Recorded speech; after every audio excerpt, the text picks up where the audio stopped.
你脑袋葫芦怎么那么大声啊？都可以去报吉尼斯世界纪录了！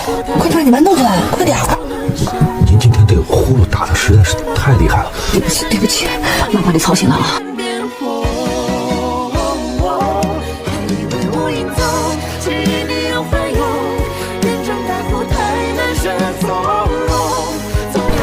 你咋不开灯了？你眼睛不要了？没事，没关系。小王睡了吗？睡了。那这会儿要是不知无意的话，就犯困，不想睡觉，我怕吵他。你呀，能娶到这样一心一意对你的媳妇儿，是你的福气。